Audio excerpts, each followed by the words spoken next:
Hello everyone, Rich Nance here with your Defensive Tactics Technique of the Week. Today we're going to be looking at close quarter shooting.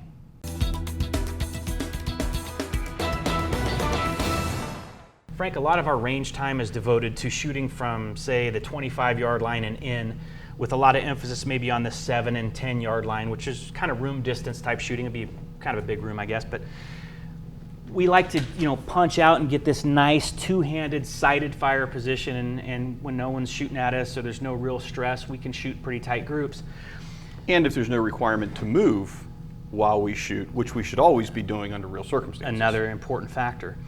And then people may become pretty confident shooting a small hole, from whatever distance they're at. But the problem is, aside from movement and all that stuff, is when you're in close proximity to the suspect. And if you're naive, you'll think, well, the closer I am to the suspect, the easier it is for me to register hits on him with my handgun. But unfortunately, it's not that easy because other things come into play. Even from 7 or 10 yards away, even if I am stationary momentarily, I have enough time to get off a couple rounds or whatever. Here, not necessarily. I may just see that you're a deadly threat, and as I go to draw, you avert the muzzle of my gun. I have to worry about retaining possession of my gun. A lot of things come into play, and it may not be what we're used to as far as bringing our offhand here, and then as we draw, we're going to marry our hands together and punch out. That may not happen. People don't like to have this hand doing anything because they have a gun in the other hand. Well, guess what? It's a fight, and this is where gunfighter is more important than just being a shootist. You're going to have to fight, and a disproportionate number of officers are killed in this 0 to 5 feet distance every year. A lot. And the large majority of gunfights occur between 3 and 8 feet. And how many times do we miss? About 80% of the time. And we miss because we don't have a consistent platform from which to shoot, and also we're just unfamiliar with how to shoot or fight in this distance. One of the things that I like to emphasize, or that I like to teach, is it evolves from the natural draw stroke. So rather than doing something different, all I'm going to do as part of my normal draw stroke here is to come to this position right here, right? I'm going to draw up, and then from here I would punch out. But if you're this close to me, I don't want to punch out. No. Because if I punch out, as we mentioned, you can grab it, you can redirect the muzzle, a lot of bad things can happen. So what I would do is to try to get this hand up to either protect or to drive you back. I'm going to draw to here, and I can certainly shoot from here. Now, I'm not going to just stand here and deliver rounds from here. My first round or two may be from here, and then I'm going to be trying to create distance to get that two-handed shooting platform so I can get more accurate rounds on target. But some people assume that this type of position right here is okay. Yeah, let me have you demonstrate that. So he's got the gun relatively close to his body. In other words, he's not doing something like this where I could easily get out of the way of it. It's pulled back, but this is still a weakness because, for one thing, Frank, you have no consistency. So you really don't know if your hand's pointed a little that way, because you have some flex in your wrist. So how are you getting the same position every time? You can't. Another problem with that is that it enables me to be able to grab the gun and or your wrist. Whereas if you have it back in this position, which we teach, let's turn around so they get a little better shot of this.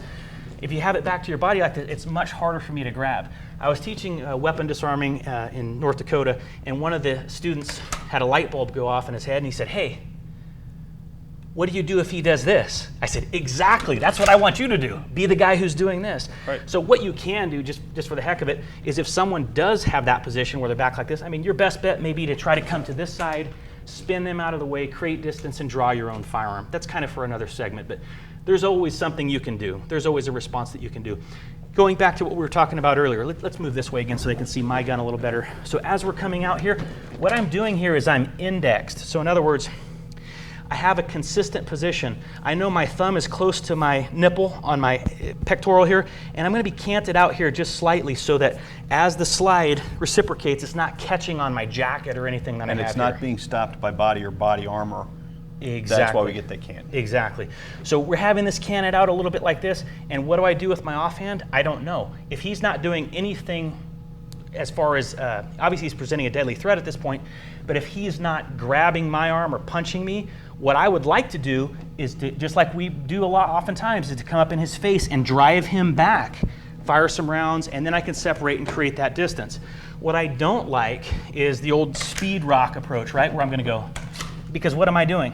you're putting yourself off balance. Exactly. I want to do just the opposite. I want to take his balance, take his space, drive him back, then I can create the distance to achieve the more comfortable shooting platform that's obviously more accurate.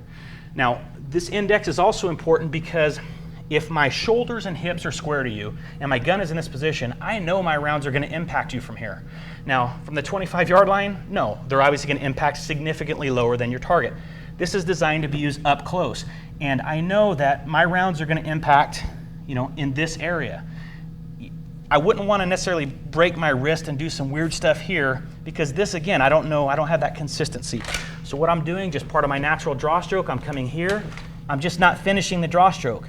Here I may come here to protect, bam, bam, I may get those rounds off, then I may come down here onto his face, separate, create distance, and go from there. So close quarter shooting is kind of a unique situation. You can't just assume that your techniques that you're used to training are going to be effective in this compressed fighting area. And our expectation of shot placement is entirely different. In close quarter shooting, we're not worried about that 8 ring on the B-27, if you will.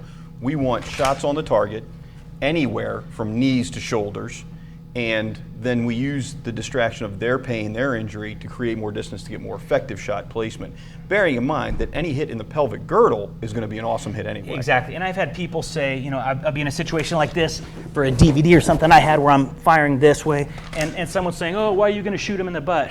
I'm going to shoot him in the butt because I can fire rounds from that angle safely without being disarmed.